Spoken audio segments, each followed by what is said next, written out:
is going on, everyone? We are back once again with another edition of Wrestling Republic's daily broadcast. I'm here on what's normally a two-man Throwback Thursday, but we got a stacked house tonight, and we're going to go an extra 15 as well. We're going 60 flat, and it's going to be a blast doing so. First and foremost, my normal co-host on Thursday nights, the head of opinions, Anthony Ricciardi, all the way from Philly. How are you on this Thursday afternoon, my buddy? I'm doing all right. Not too bad. Not too bad.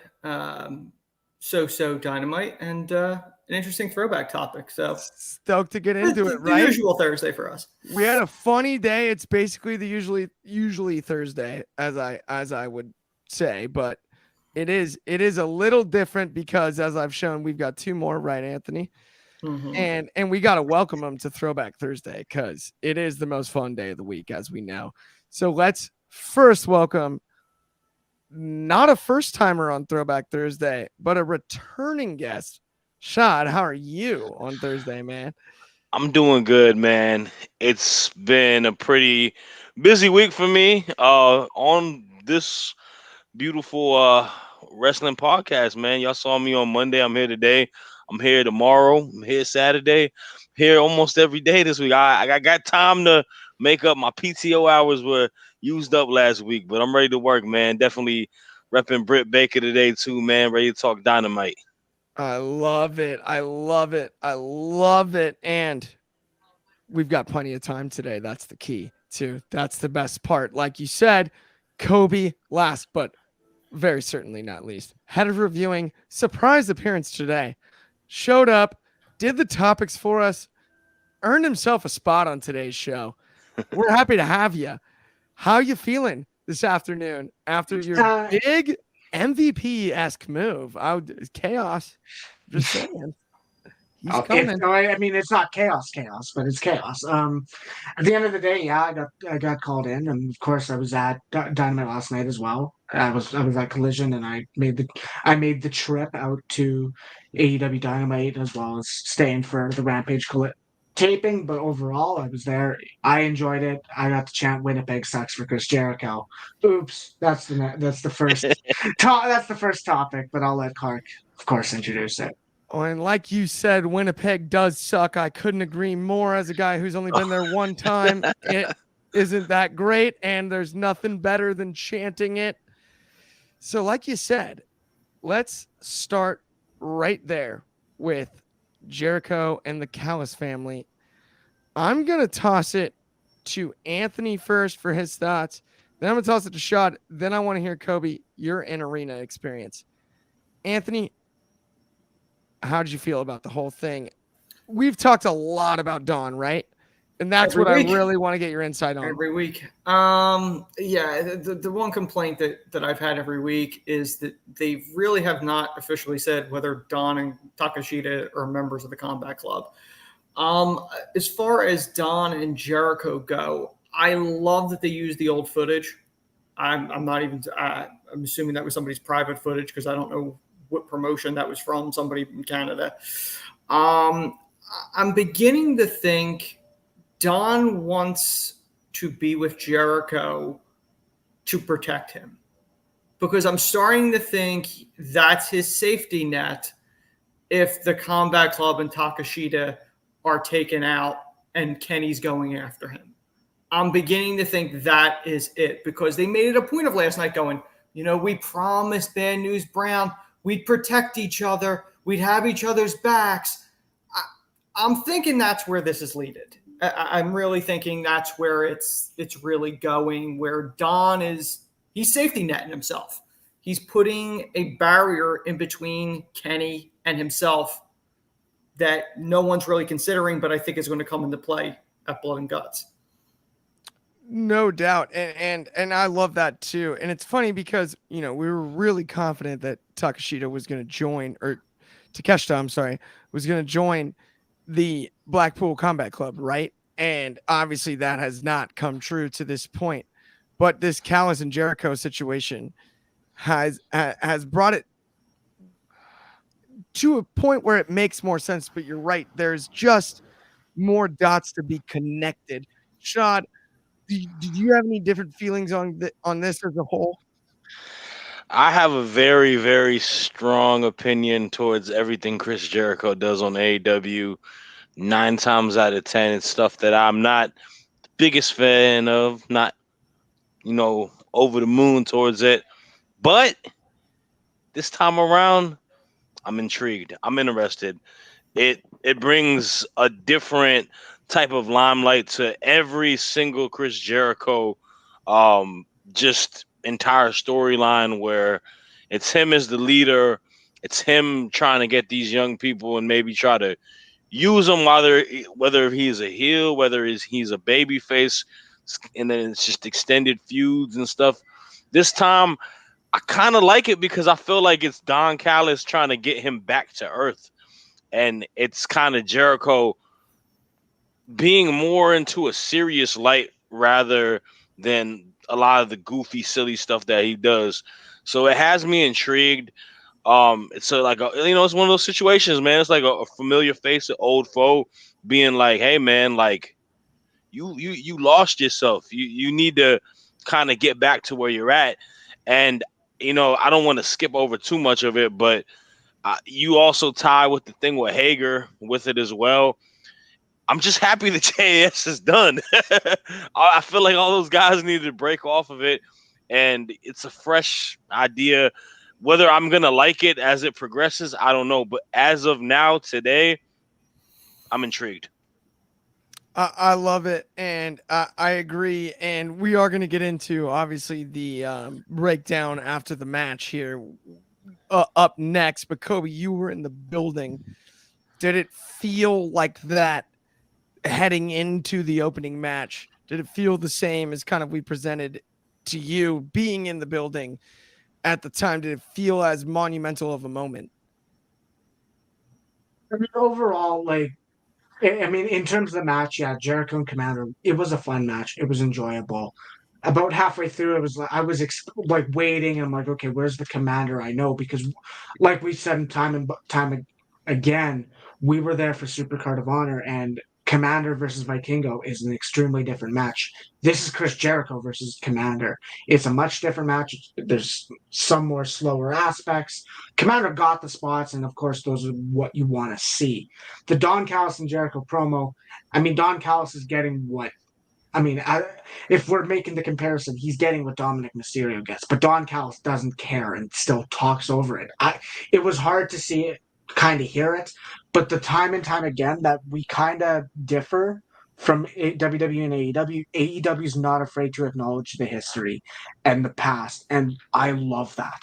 The fact that they are legitimately have footage of Don Callis and Chris Jericho from the 90s of them being together and talking about, we made a promise to stick together. That's what we talked about to Bad News Allen.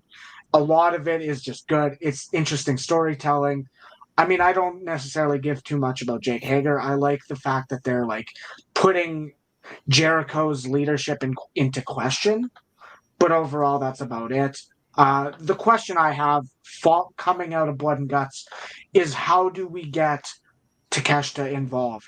Is the Black, rightfully so, Blood and Guts has to end that feud.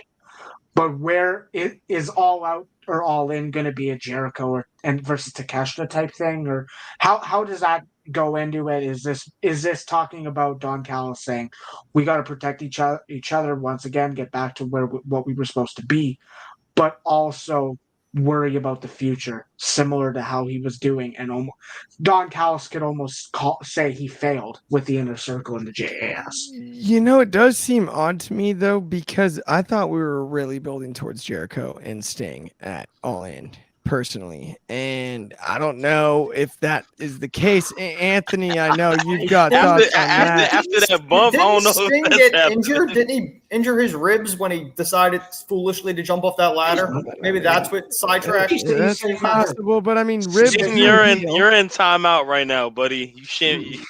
Ribs heal. He said he was. He's also 60+ years old, Clark. They don't Stinger. heal as You quickly guys as just they don't used to. believe in him. You got to give Stinger some credit. I think he's fine.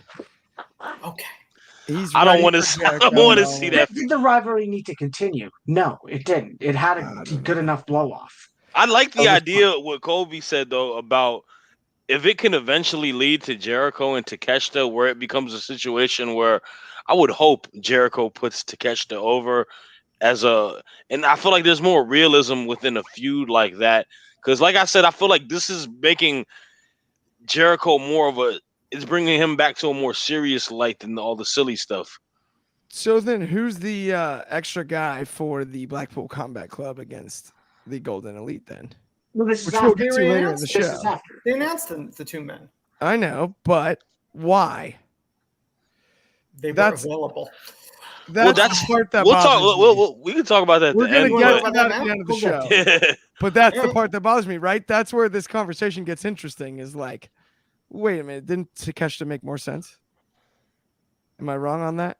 Well, Takeshita's already in it. He's already in it. He's technically in it, but doesn't he make sense as just the guy to match Ibushi? It's just one. And well, are you saying as a member or as because he's in the match, right? I know he's in the match. I'm saying as a member. Yes. I don't know where you're going, Clark. He's already in the match. I don't understand where you're. He's in the match, but he's not in the. I don't know. He's not on the team. I think he's not saying he is on the team. Because they didn't make him a member of Combat Club? Yes. Well, it's because they've been crapping the bed on that. It's the most obvious thing to make Don and Takeshita members of Combat Club. And they're like, no, they're just friends by association. It's dumb. I'm fine with it. I don't know. Either way, we had Jericho go over Commander, which we didn't really discuss. But it happened. It happened on the show. It was a match. It happened. They definitively wrestled, and we'll leave it at that. I think the match was okay in a vacuum. I think it was a little clunky at times. I don't think them two were were set to be dance partners for any future matches. Really, I think it's the kind of match that happens, and I think we can kind of go past it at that. I do like Commander though. I think he plays his role well within, trying to be one of those guys who has good spots and all that. I just didn't like the dynamic too much of them in the match. I hear you from there. Let's move on to our next segment. But before we do, we got some comments. I've been asked to acknowledge me. I believe that's hand pink waving. I think that's me. That's Clark. Fernando Quintero, you've been acknowledged, man. Don't acknowledge him. He's the GOAT. Okay, he's shouting you out. He is the man. But I am gonna acknowledge you, and I like hand pink waving. I recognize that.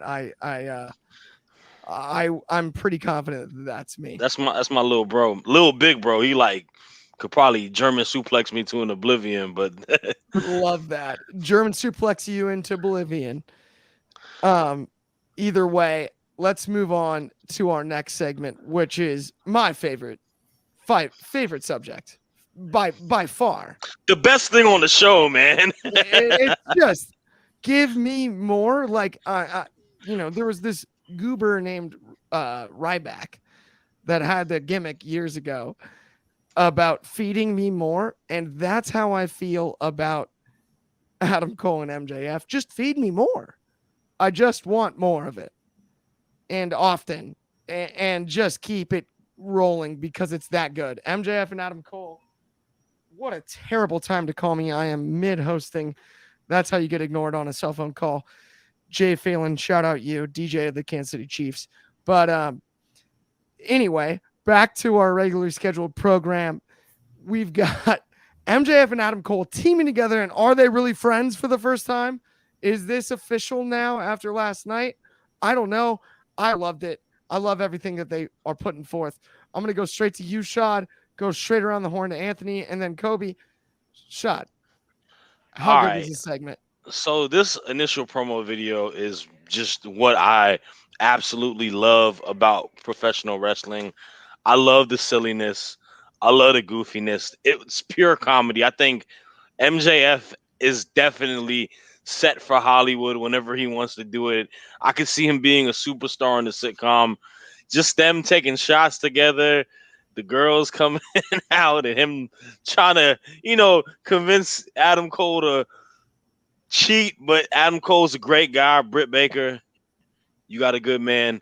But I thought it was just pure comedy gold. I feel like it's playing so well within this theme as them as a impromptu tag team. And when they initially started that idea, I was like, I don't know how I feel about this tournament. I don't like this, tournament of can they coexist? But man, these two have made this just complete gold, man. It's so entertaining. It's so funny. I love the storytelling within it. I love them playing the Fight Forever game and winning the tag titles. I think they did an excellent job. It was like a 5-star segment in my opinion. I agree. I loved it. I thought it was an amazing segment, and adding the video game in too. I agree was Good genius. promo, man. By the game. I mean, even then too, the way they have like the create a tag team feature, it's like perfectly set up for you to do it after the segment. Anthony, how did you feel about it? I enjoyed it. It was an old school, reminded me very much the Attitude Era where they would do vignettes. I mean, they do them now, but it reminded me of that, especially the tone. Adam saying more for daddy when Adam turned him down. I thought that was great. The plug for the video game, the friendship. I mean, they're friends for now. I mean, I wrote about this last week or Saturday. It went up. Ultimately, I do think more than likely MJF is probably going to be the one that turns on Adam. And it's probably tearing up the friendship with him and Roddy. They built more on that last night. The only other option could be if Adam turns heel and they go 2-man power trip with the two of them. Something's going to happen, but I think for the meantime, it's fun and entertaining to watch them together. It's an odd couple tag team. We've seen it before with Bryan Danielson and Kane, Team Hell No, the Rock and Sock Connection, Austin tagged with Dude Love. I mean, we've seen this over the years where these odd pairing tag teams are entertaining, at least for a while. And this is kind of the first true odd pairing tag team that AEW has done. The only other one they could have done, but he keeps getting injured, is one of my personal favorites, Danhausen. Danhausen and MJF have done stuff on social media. I think that would have been fun to see them together. But MJF and Adam Cole, they're very similar. They've been heels. MJF's never been a face. This is as close as he's gone, really. So I'm looking forward to see where this goes. I agree, and I find it hysterical when they do the entrance. He literally goes full Rick Steiner and does the runaround around him like he's Scott Steiner for the big pose, and it gets me every dang time. It's too funny when he does like the half jog because it's perfectly MJF. Like he is a babyface, but he isn't in that moment. Like for that moment, yes, he is, right? Like. In a lot of ways, he's to the point where he's so respected by the fans because of how good he is. That's why he gets cheers. Piper, it happened with Piper, it happened with Flair. When you're really good at what you do, you're going to get a portion of the audience, the smart fans, that will cheer you, and they won't just go, "You're a bad guy, I need to boo you now." And what's so perfect about it, though, is it's not. It doesn't look like MJF as a babyface. It looks like a heel MJF. Yeah, he's just being sarcastic, being you out, being a being a sarcastic, being a smartass, being facetious. That's the brilliance of the whole thing. It's exactly right. Yeah, it's like it's just brilliant, and I love it. It's comedy 101, and it's hilarious. Kobe, you were there. Did it feel the same when you were there? And do you feel like it's time to maybe turn Adam Cole as well somehow to give some continuity to the storyline? I think that's the interesting thing is like I don't know where this goes. I'm interested where it goes. I don't want it to just be they have the match in a few weeks. I actually want them to build up that tag match because they are going to win. And they're going to go into that feud with FDR. Make it a feud. Don't make it a one-off match. actually sell us on the fact that they could actually become the tag team champions. And I mean, overall, and I agree. And we saw him. I mean, if you see MJF on Twitter, he is being that sarcasm because he called it the Saskatchewan Silverdome, and he said 90,000 fans. It's like no, there was like 3,500 people. Like it wasn't a massive crowd, but it's like he is being that sarcastic heel in a way that is just pure entertainment. At the end of the day, yes, the promo video was showed. It was enjoyable. It was funny. I mean, nothing more than you can ask. We can kind of connect this to how NXT is doing a lot of their promo videos because they're going into different environments and doing that. I loved it. The match was fun. You're going to get basic storytelling, but with MJF trying to finally get that body slam on Big Bill, and he got it, and we gave them holy shit's chance for doing a body slam. Like there's not much more than you can ask for. MJF and Adam Cole, they are truly entertaining, and they're making this really just phenomenal television if you like both men. I agree, and it's a great shout. It's one of those things where it's like, yeah, you were very aware of the fact that MJF's being sarcastic, but it's so good. It'll be interesting to see. It's funny. A lot of the talk, even amongst probably us four, right? If you really think about it, leading into this is like, the misfit tag team thing. We've seen it before. The odd pairing. Yeah. Right. But the odd couple. Yeah. But then you get Cole and Max together and you're like, wait a minute. I forgot how good they both are. And we didn't consider that it's MJF and Adam Cole playing out this type of a narrative. If I'm going to trust anybody, have them band together, and I'll be convinced even knowing about the back end, which leads us to, we got a comment from our good buddy Soul from the Soul Sessions. The end of MJF and Cole's friendship will be up there with Jericho and Owens' friendship. Boy, do I hope so. That would be outstanding. I think we need MJF to present Adam with a similar or portrait, like the Festival of Friendship portrait. Like you want like an Adam Cole, like David type of statue or a painting or something. No doubt. I mean, something. But either way, the talent that the two possess, and especially individually promo wise, whenever that turn happens on the level of Jericho Owens, which I respect as like an amazing segment. Oh yeah. I think at the very least, right? Like, I mean, I actually agree with his comment on that. I definitely could see it gets. The thing is this, I feel like just how great it's showing off to be.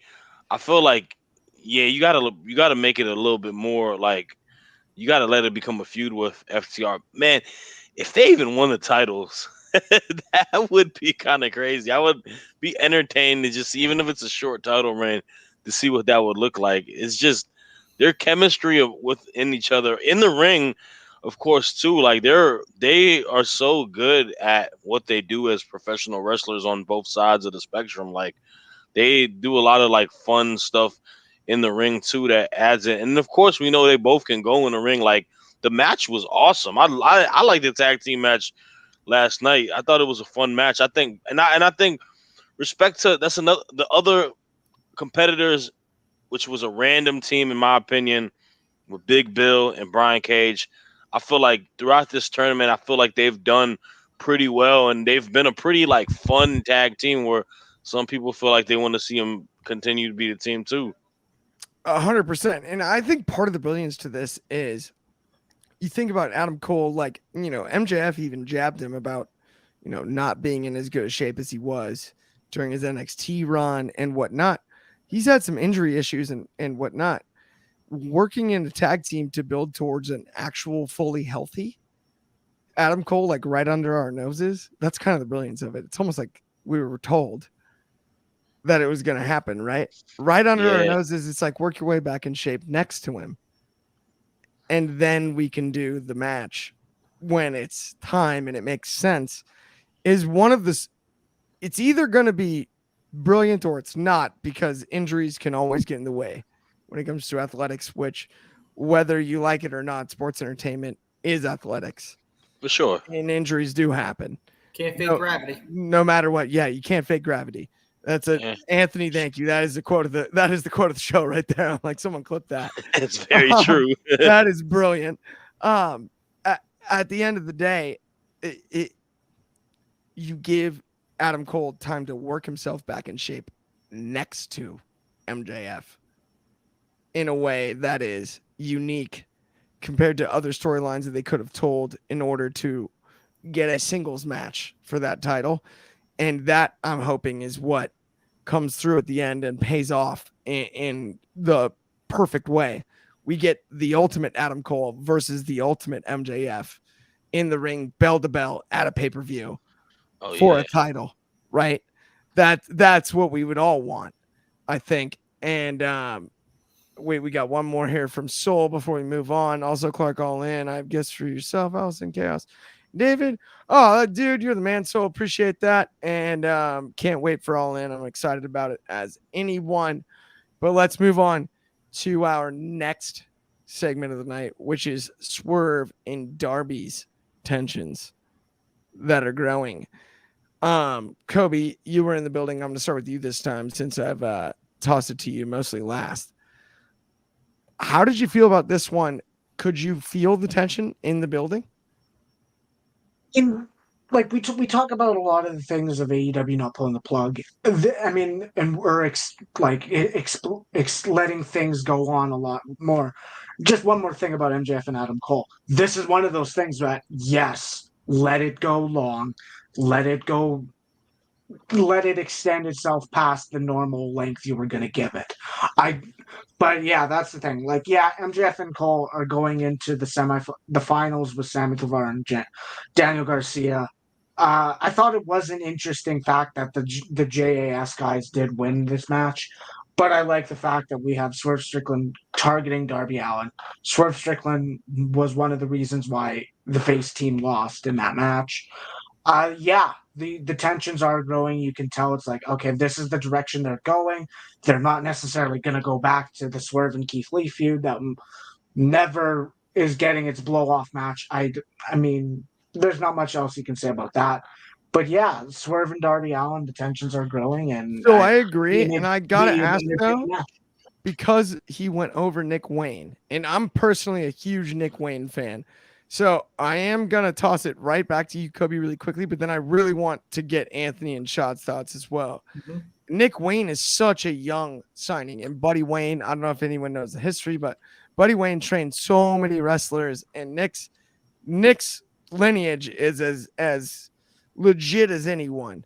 To be signed so young as kind of Darby's guy and get the TV time last night in Canada, no less. Right, his dad was a Northwest territory guy, right? Buddy Wayne was a Northwest territory guy. In general, did you feel that the crowd understood the impact on Nick Wayne, or do you think that he was more collateral in this Swerve and Darby feud? I mean, the interesting thing is that they actually did use this match as the vehicle to push that feud. Going in, like, we saw a lot of Nick Wayne video packages, and I will give AEW credit where credit's due. They made it seem so important that Nick Wayne is in this company and being put over by the likes of Darby Allin and being able to tell his story about, my father's dead.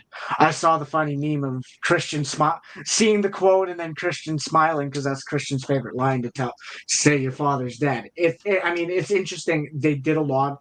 Like, Nick Wayne got one of the biggest pops of the night, and I'll give it to him. He delivered on a good stage like this. He just turned 18. He's a hot prospect. I think they didn't. I think the feud did not overshadow the fact that it was just Swerve versus Nick Wayne. They delivered a match. I like Darby Allin standing on the stage and almost helping Nick Wayne get more of audiences or more of a ovation as well. So I thought it was well done. I love that. And so then based on that, I'm going to toss it to you, Anthony, first, and then Shad, you next. And I'm going to give you guys a question. How do you guys think this affects So the way they're going to book Darby and Swerve, it's not around the title, right? We don't have a TNT belt on Darby in particular, right? How do you think this one affects the build from here on out? Is this where Sting gets reinserted into the storyline somehow, or is it not? I don't know. Anthony, your thoughts first, and then Shad, you next. I don't think Sting gets involved in this. Going into this, I liked the way AEW did the promo packages to make Nick Wayne seem like a big deal. There's a large portion of the audience that probably has never seen him before because they don't watch GCW. They don't watch these independent shows that he's necessarily on. I've seen him a handful of times. I think he took on Will Ospreay at a show. I remember seeing that one, and maybe a couple others that I saw him in. I like the way they presented him. They presented him like this is a young prodigy that AEW is bringing in. He needed to lose this match, though. Swerve's the veteran. They're building towards Darby and Swerve. To me, that's the money match. Nick Wayne needs to lose. He's the young rookie, but being built around the fact that Swerve buried his his protege, somebody that Darby's been a big brother to because of the connection of the trainer and everything else. I think that's smart. You're making it personal. I don't think this is the first. I don't think this will be the last time that Swerve and other members of his group, if there are any members, I know one of them got released or whatever, but I think they're going to be taking Nick Wayne out more than once. I think it's going to be built on that personal anger. I don't think Sting is necessarily going to get involved. Other than maybe Sting protecting Nick Wayne at some point, I don't necessarily. They could do a 6-man, but to me, the money is on Darby versus Swerve. To me, I have way more interest in that one-on-one than I do a multi-man.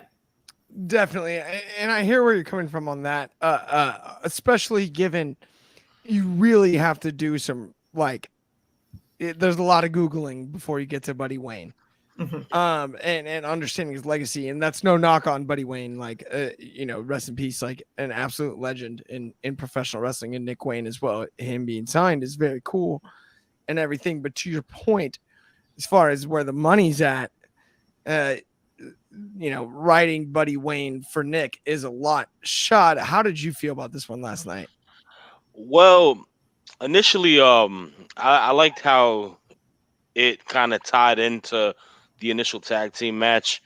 I thought going into it, I thought maybe, how strong OC is booked and how much of a fan favorite Darby is.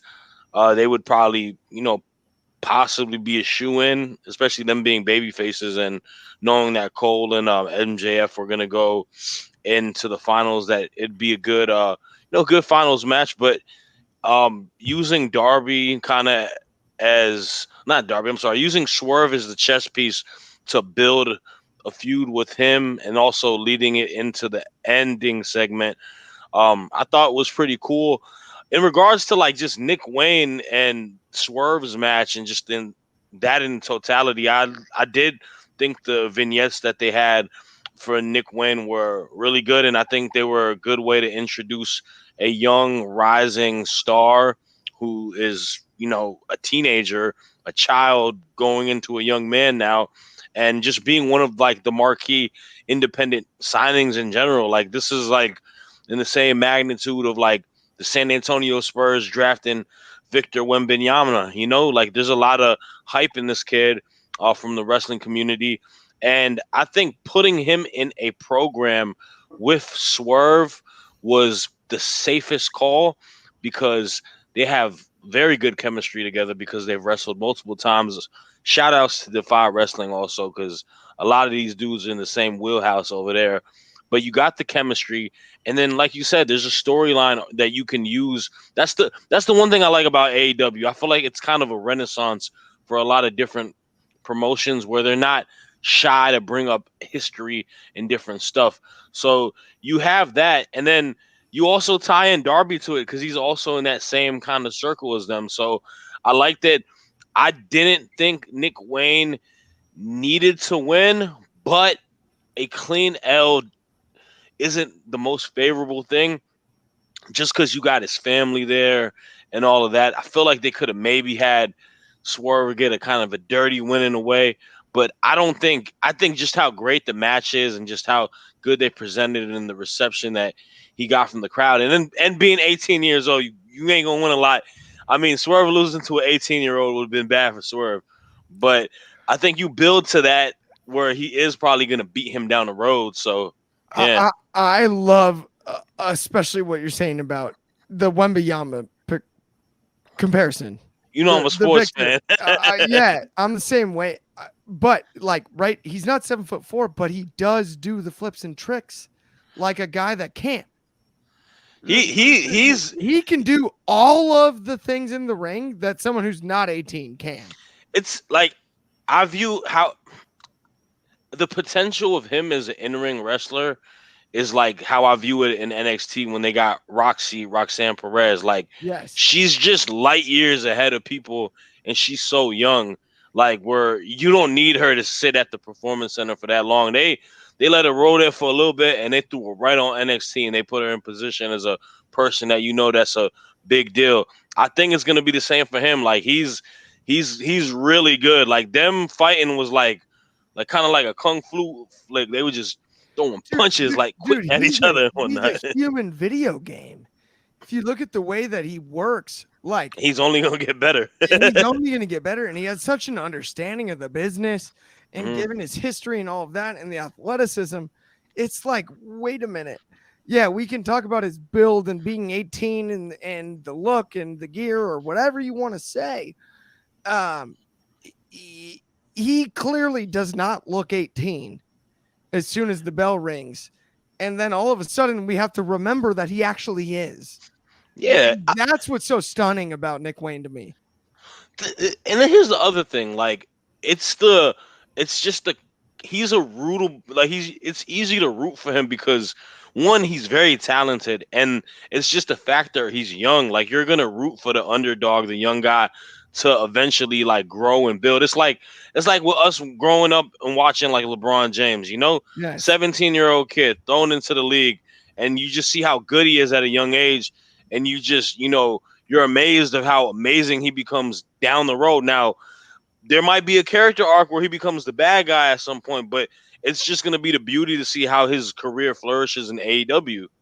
The double down on the basketball there too is even more brilliant too. The LeBron was not a heel, like you said, character arc wise. Naturally speaking, went to Miami. And then he goes to Miami, and then became the villain.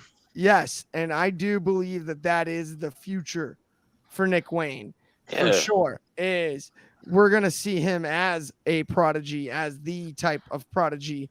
I mean, to me, since I saw AJ Styles in TNA, I haven't seen someone that I go like, okay, no, that's different. I hear that. Where you're like, no, wait a minute. He does that, and he's that old? AJ was, for me, Clark, when I saw AJ for the first time, that was my initial thought was, everyone talks about the next Shawn Michaels. It's AJ. Oh, yeah. Like that was the one that I felt that, and the next one for me after AJ was Will Ospreay. That's an interesting convo. And by the way, we've got we're gonna get those two in a match too at some point. Let's chat about that for a second, because I would say let's talk our Shawn Michaels comparisons. So for me, I love the Ospreay call, Anthony. That's a great one. I see a ton of Shawn Michaels and Adam Cole, and always have. And I think, as far as ability to work a crowd, that's there. Ability to work a match, that's Ospreay. Nick Wayne, I don't know if you can live up to that. AJ Styles was that for ages and still is. Mm-hmm. The one that I think gets overlooked that deserves a Shawn Michaels comparison is actually Hangman Adam Page. He has more Shawn in him than anybody ever gives him credit for. He has initial babyface Shawn in him all the time. He works stiff matches. They're all bangers. And Shawn had no problem doing that. And outside of the super kick tie from the rest of the Elite, which makes you think them first, there's a heck of a lot more Sean, being the Texan that Sean actually is, I see in Hangman than anyone. And so we're going to next, obviously, and I was not trying to seamlessly cut into the next topic like this, but we're going to get into Blood and Guts, which obviously Hangman's involved in. Mm-hmm. I'm going to start with you, Anthony. Who's going to steal this show? The first thing, and I think I said this last week whenever we were talking, probably one of the Thursdays we were talking about this. They really need to make this commercial free. I know internationally it's commercial free on Fight, but honest to God, they got to stop showing this match on TV in the States if they're going to show commercials. It's going to ruin the match. It takes you out of it. It's like if WWE showed the War Games or the Royal Rumble and there was a commercial in the middle of it. You don't want to see that. I don't care if you're doing picture in picture. That ain't the same thing. Like, they got to do a commercial free. Realistically, I think there's going to be a bunch of insane spots. I'm sure they're going to be doing insane spots. I don't know who necessarily would steal it. Could be Hangman, could be Kenny. I'm thinking it's probably going to be either Kenny or the Bucks or Hangman. One of them is probably going to steal the show. I really like, and I guess we'll talk about it anyway. I've always liked PAC. I've always liked him. He's somebody that really they should have been doing more with. Whether or not he stays with the Combat Club after this will be interesting to see whether or not he sticks with that group. He fits. We know what his nickname is, which I don't even know if I'm allowed to say on the show. Bastard. You can say bastard. Oh, I can? Okay. Well, yeah. I mean, Yeah, they call him the Bastard. I mean, he fits the evil version of the Combat Club. So I really like it. Ibushi, anyone saw Ibushi was going to be the guy. I mean, honestly, it was just a matter of when, not if. You knew Ibushi was going to be the other guy. I only think the only reason they threw Eddie Kingston in there is for whatever reason they couldn't get Ibushi at whatever given time it was. So I think it's going to be interesting. I didn't necessarily like that, that the Combat Club had the numbers game and somehow still got eliminated out of the ring. At the end of it. I know they hyped the Ibushi, the video. I would have waited till he was actually there. The visual of Kenny having the chair around his neck and laughing and going, look at the screen. That, I didn't care for that. Like, I thought that was if somebody's got your chair around your neck, you're not going to go, look at the screen. Mm-hmm. Nobody's going to do that. It's not believable. To your point, even further, and before I toss it to even the other guys to actually discuss the subject. Okay. But let's all sit here, the four of us, and talk about this. We have now the which color elite? The golden elite. The golden elite. Do they have to throw? And which color did they put on the end of the Bullet Club that I've been calling the Diet Bullet Club? This whole time. Bullet Club, bro. You mean the Bosley version of Bullet Club? Yeah. What in the world are we doing? Copper. They don't stop doing that. Copper Bullet Club. Knock it off. It always is. No. Just stop. Are they both gold? It doesn't make sense, but it makes sense giving the name because of the Golden Elite. Are they both gold? It's not a smart decision. Well, it's because the gold, isn't it? Is it because the golden lover? They're the golden lovers, the and golden lovers is Kota Ibushi and Kenny. The AEW fan cares. The AEW fan does care. Listen, I watch it, and I'm telling you, I don't care. Not about the Bullet Are Club. you their target market? No, but not about the Bullet Club, bro. The Bullet Club be the market thing is the one that I'm really trashing here. Yeah, it doesn't make sense. If you're going to set up for the Golden Lovers reuniting, as everyone knows the history in Japan with Kenny Omega, if you're going to set up for that, why in the world are we calling now the Bullet Club faction also gold? Because it's the same. They didn't think that far ahead. And they're not in a rivalry. I'll say that. We got to be smarter than that. We're better than that, guys. We have better writers than that. I know there's a writer's strike out there on all of this stuff. It doesn't apply to them. That's my point. We've still got our writers. Do better. Stop using gold They didn't twice. think that far ahead. You Do know that better. for a fact. Be better. Clark, they're not exactly killing themselves with the names. Think about it more. I'm just asking. Maybe it's a personal problem. Maybe it's a me thing, but I'm just begging I agree with you. I don't want gold on gold crime here. Just figure that out in the future. I want the Bullet Club light to be whatever they are. And then I want, if the Golden Lovers are going to be the Golden Elite, that's fine. But one of them gets gold. You didn't have Gold Dust and also Gold Dust. You had Gold Dust and Stardust. And just get that right, guys. For me. Do it for me. It's just, maybe it's only me that's bothered by it, but just do it for me. You know? Get it right. They got to stop treating these things like it's a Megazord with the Power Rangers. We're adding something, so now we're adding the other name to it. Stop. Golden. We have no titles on the line. Not one. And you know what color the titles are? Gold. Makes no sense. Doesn't even add up. And I quit math years ago. Now you guys are making me do math. I'm all flustered. This is ridiculous. Math? But no, I mean AEW. Not you guys. I love them, actually, honestly. Shout out AEW. Honestly, it was an excellent episode of Dynamite. Let's, though, actually talk about the return. We had PAC. We had the addition of Takeshita. We had all of that. Anthony, we got your thoughts. We had my rant about the gold thing. I'm going to toss it to Shad and then Kobe, who was there. Shad, what are your thoughts on Blood and Guts? I mean, this match is like star-studded.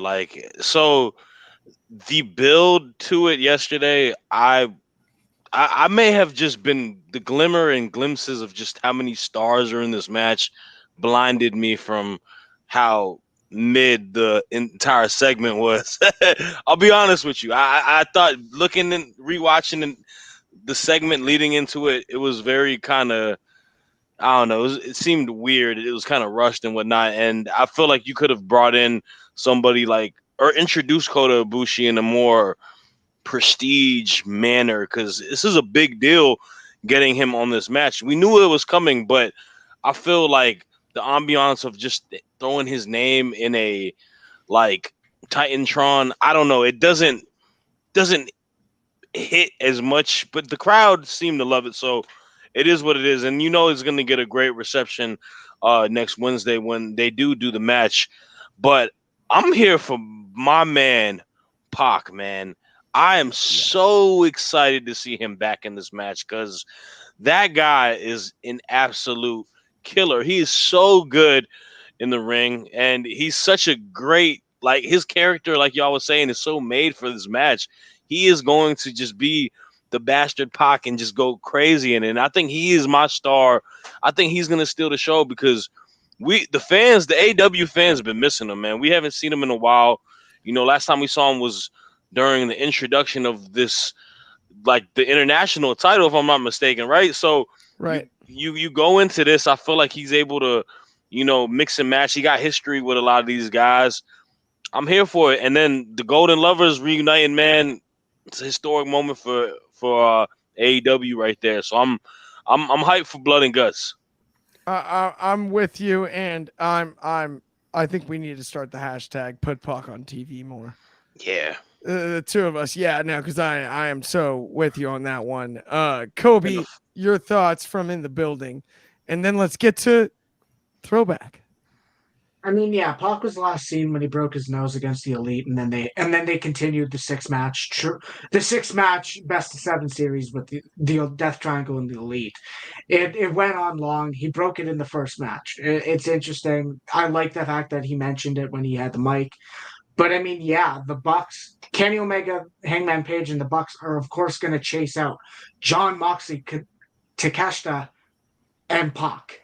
The numbers game was in the Elite's favor, not in the Blackpool Combat Club's favor. I thought it was fine. The video package did what it needed to do. The place was electric when you could tell it was Kota Ibushi on the screen. I liked the moment. It was enjoyable. It was a fun moment to have. I agree with the whole entire thing. Pac can truly steal the show in this match, and he can truly deliver. He's the bastard. We need to see a lot more Pac, and he's one of those guys that's like, okay, this guy can work with anyone and can deliver with anyone. Put him on a big screen, put him in that position to where he can truly deliver.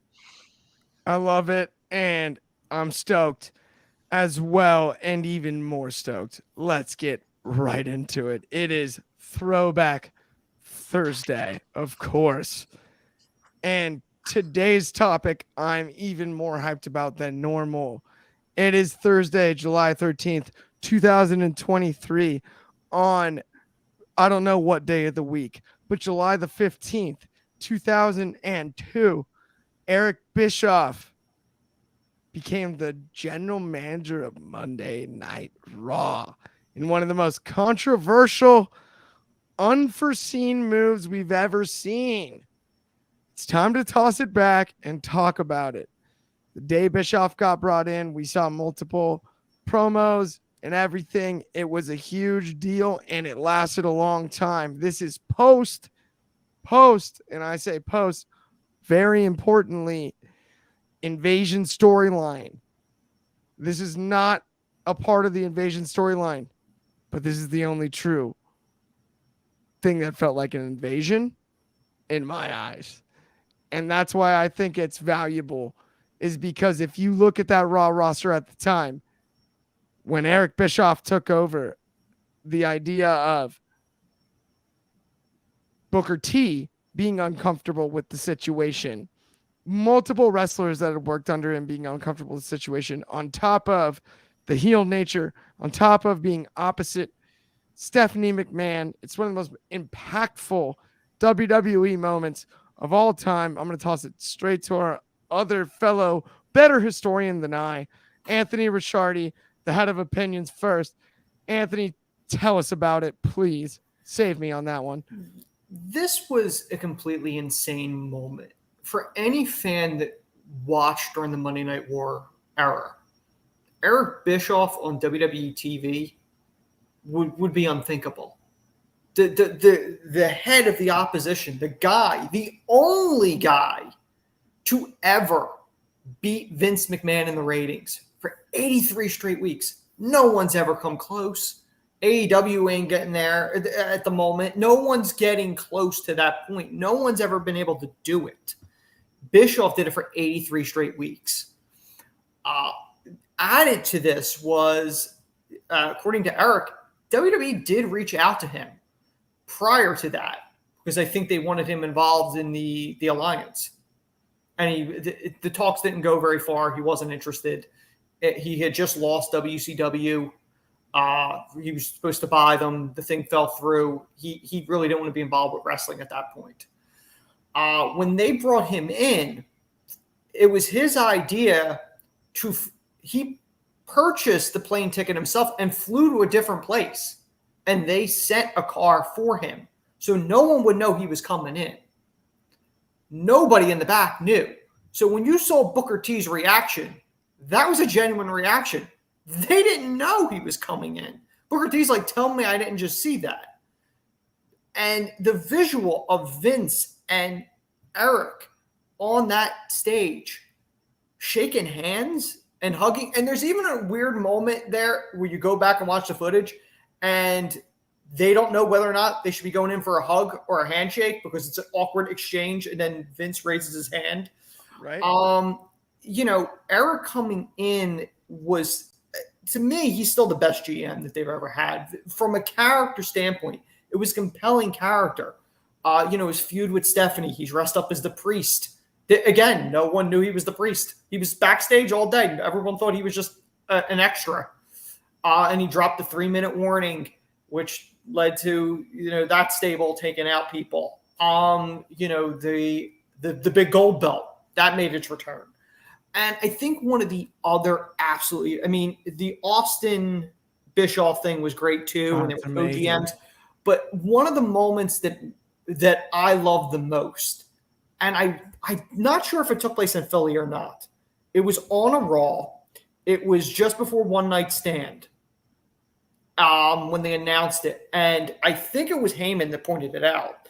The head of the big three, the head of the WWF, the head of WCW, and the head of ECW in a wrestling ring for the first time all together in one ring. And for anybody that was a fan during that era when it was the big three, that was such an historic visual to see those three sharing the same ring. Very cool. It's such a great point, Anthony. Yeah, no, to have them three in the same exact ring at the same exact time is unbelievable. And before we run out of time, Kobe, I know you were playing with pacifiers and trying to crawl out of a crib at this time, so I'm gonna toss it to Shad first because he wasn't even born. He was alive enough. Oh man, don't make me. That's why you're not invited to Throwback Thursdays most weeks. Don't make me feel old now, Kobe. Man, oh man, oh man, bro. 2002. That 2002 to. I think he was the GM to like 05, if I'm not mistaken. I think about 3 years. So, yeah, I believe 05. 05. Yeah. I just really enjoyed this time frame. I share a lot of the same thoughts that Anthony has towards it. Like it was one of those things, man. Like being a kid that grew up around the whole Monday Night Wars, and when the invasion happened, this is such a flex for Vince McMahon. Like your biggest op is now working for you in a sense. So it was definitely a big flex, but I think Bischoff brought a lot of like just new light and a lot of freshness to like WWE at that time as we were going into a new phase out of the Attitude Era and whatnot. Like I thought it was a lot of fun. I mean, the Priest thing is something that definitely I remember watching as a kid and just being like, what is going on? 3-minute warning, man. All of that. Good times, man. Good times. Salute to Eric Bischoff for that. Bischoff did some amazing stuff. And by the way, the idea that he was carried by John Cena into a garbage truck. That was Bischoff's idea, matter of fact. It was Bischoff's idea, but of all people to do it, John Cena. There is one last thing I want to point out. Yes. Eric said the reason he agreed to do it, he talked to Vince on the phone. And Vince said something to him that meant a lot to him. He said, if the roles were reversed, I would like to think you would have offered me the same thing to come in as a GM. And Eric goes, I knew I could work with him. He goes, but to be perfectly honest, I like to think I would do that, but I don't know. The fact that he was gracious enough to say something like that meant something to him. No doubt. And it's funny. I mean, obviously, Kobe, you were playing with pacifiers at that time, but it's impacted your wrestling fandom, of course, right? And like, we can joke about that, but like, look, you talk about brand split. The original brand split happened, and they brought in Bischoff, and then they brought in Stephanie on the other side, right? These are things that we see to this day, and things like that. Those drafts don't hit like they did back then. And I know you're a historian yourself, though, Kobe, right? Like you do realize how big of an impact that this Bischoff thing had on what we even see to this day, right? Well, I mean, that's the thing. 100% is when we talk about it, and I mean, I'm fighting the clock here, but we talk like one of the biggest things in wrestling is wrestling themes, and we talk about the entire history of. Well, Eric Bischoff was one of the guys that took it to Vince in WCW, blah, blah, blah. The fact of the matter is he returned to wrestling, and his theme, when he's announced as the Raw GM, I'm back. We talk about the wrestling themes being such an integral part now, and that is still one of the most iconic wrestling themes that a lot of people are still going to write on their top 10s, top 20s, top 25, top 50s. It's up there, and we talk about it. And Eric Bischoff said it himself. He had no input on that theme himself. So it's interesting. It's awesome. It's one of the things that No doubt. And by the way, Back. while we're that, yes, shout out Jim Johnson for I think there was a Jim Johnson and one. I'm better than ever. Still the best He's person with facts. themes. I don't Your care what opinion anybody doesn't says. matter. So It's one of good. the- yeah. With that brings us to the end of Throwback Thursday. This has been a blast. If you've been hanging with us the whole time, we really appreciate it. If you haven't already liked and subscribed, please do. It really helps us out a ton. And comments help as well. If you're on Spotify, a 5-star review. Why not? While you're up, you're already there. That'd be delightful. And on top of that, monster shout out Amigos Seasonings and Spices from Texas. We love you guys. Talk to you guys soon. We'll see you everyone tomorrow. Not exactly the same place. I'm sorry, not Same exactly place, the same different time. time. That was whiffed. It is the same place, but not the same time. It will be 3 hours earlier at noon Pacific. That is 8 in the UK. That's 5 Eastern, right? No, sorry, close. 3 Eastern. 3 Eastern. I'm with I the I don't know time. why I waved ahead of that number. What did I It's 3 tell you o'clock guys about Eastern time. math, dude? I can't do math. Either way, we're done with the show, and you guys have been the greatest. And yeah, the times. I mean, they're 3 hours apart. YouTube will tell you. Don't worry. Just Google Get the reminder. yeah, just try to Google time zones, and then you'll be fine. Just hit the bell. Yeah, either way. Hit that Talk little to you bell. guys Hit soon. that notification bell. That's